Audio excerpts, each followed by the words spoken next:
Hello.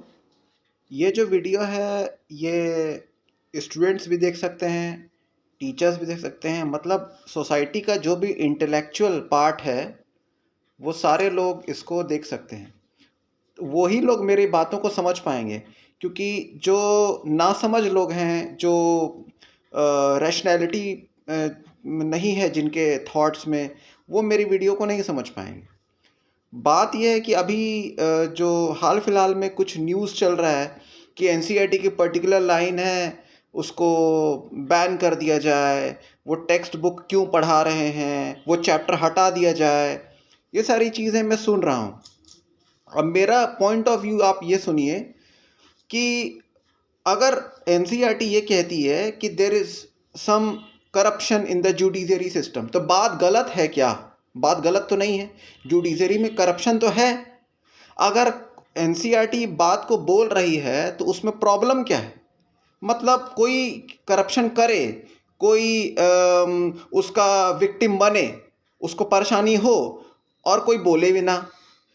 आप press को, आप बुक्स को अगर इंडिपेंडेंटली काम नहीं करने देंगे तो उस नेशन का फ्यूचर मैं क्या देख सकता हूँ? कितना डार्क फ्यूचर है, आप ये सोचिए। अगर आपको किसी भी व्यक्ति के बारे में अगर जानना है, मान लीजिए अगर आप suppose you want to know about Mahatma Gandhi, तो आपके पास सबसे ऑथेंटिक सोर्स क्या है? बुक्स। यही है ना, बुक्स। कि हम यूट्यूब इंडस्ट्री से पढ़ेंगे, कि हम 4 वीडियोस देखेंगे, शॉर्ट्स देखेंगे, हम बुक्स देखेंगे ना। बुक्स ऑथेंटिक सोर्स होते हैं। कि मैं जाके खुद वहाँ जाकर गुजरात में और पोरबंदर में जाके रिसर्च थोड़ी करूँगा। मेरे पास जो ऑथेंटिक सोर्स है बुक्स है, मैं बुक्स पढ़ूंगा। अगर आप बुक्स को, अगर आप प्रेस को इंडिपेंडेंटली काम नहीं करने देंगे, आप जो भी रूलिंग पार्टी है या जो अपोजिशन पार्टी है, उन दोनों का प्लस और माइनस, मतलब वो क्या अच्छा कर रही है, क्या बुरा कर रही है, दोनों चीज़ें बताती है। बुक्स भी करते हैं ऐसा काम और प्रेस भी करती है। अगर आप ये बोलेंगे नहीं भाई, हमारा सिर्फ तुम पॉजिटिव पॉजिटिव बताओ, नेगेटिव बिल्कुल बता मत देना, तो क्या मतलब है उसका? और एनसीईआरटी ऐसी बुक है जिसको हम रेफ़र करते हैं। मैं अगर टीचर हूँ, मैं बुक्स में मैं स्कूल में पढ़ाता हूँ, बच्चों को बोलता हूँ कि एनसीईआरटी पढ़िए, एनसीईआरटी का जो नॉलेज थ्रो का तरीका है वो अच्छा है, वो थॉट प्रोवोकिंग टाइप का लिखता है, उसका जो लिखने का पैटर्न है वो बहुत अच्छा है। अगर ये सारी चीज़ें हैं, और ऐसा तो नहीं है कि कोई मूर्ख लोगों का कोई कमिटी है जो एनसीईआरटी लिख देता है। एनसीईआरटी कॉमन व्यक्तियों को लिखने नहीं दिया जाता।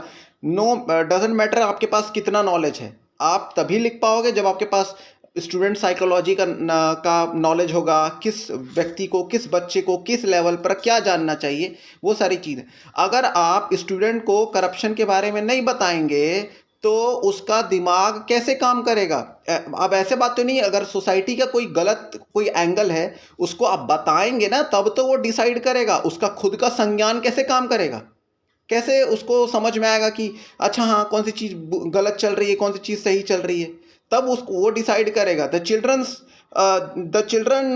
Are very means rational part of the society. तो अगर रैशनल पार्ट है, अगर उनको वो वाई पूछ रहे हैं, वो रीजनिंग जानते हैं, अगर आप ये चाहते हैं कि हम थॉट प्रोवोकिंग बनाएं बच्चों को, तो आप क्या सोच रहे हैं? आप सिर्फ पॉजिटिव पॉजिटिव एडवांटेज एडवांटेज चीज़ें बता देंगे, और वो जो एक्चुअल इन्फॉर्मेशन है वो तो देना पड़ेगा ना किसी न किसी को।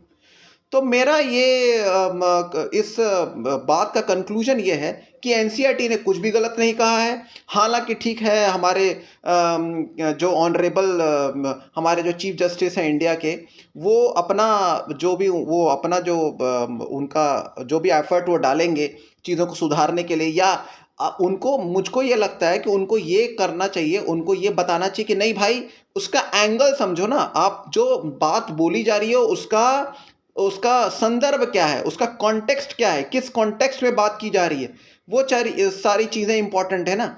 अब अगर आप एक मर्डरर की बात करूं मैं, जो आदमी एक कत्ल कर दे रहा है उसकी बात करूं, और जो सोल्जर की बात करूं, अगर मैं कॉन्टेक्स्ट हटा दूं तो दोनों मर्डर हो जाएंगे ना।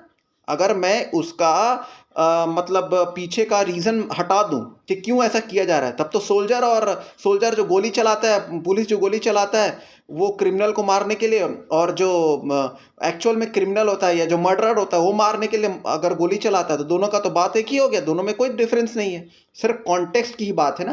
तो we need to understand the context, किस कॉन्टेक्स्ट में कहा गया है, और सोसाइटी के यंगस्टर्स को दोनों चीज़ें जाननी जरूरी है, पॉजिटिव भी और नेगेटिव। लेट देम डिसाइड कि क्या चीज़ सही है क्या चीज़ गलत है। ओके, आशा करता हूँ कि ये बात समझ में आ रही होगी। Thank you, thanks a lot.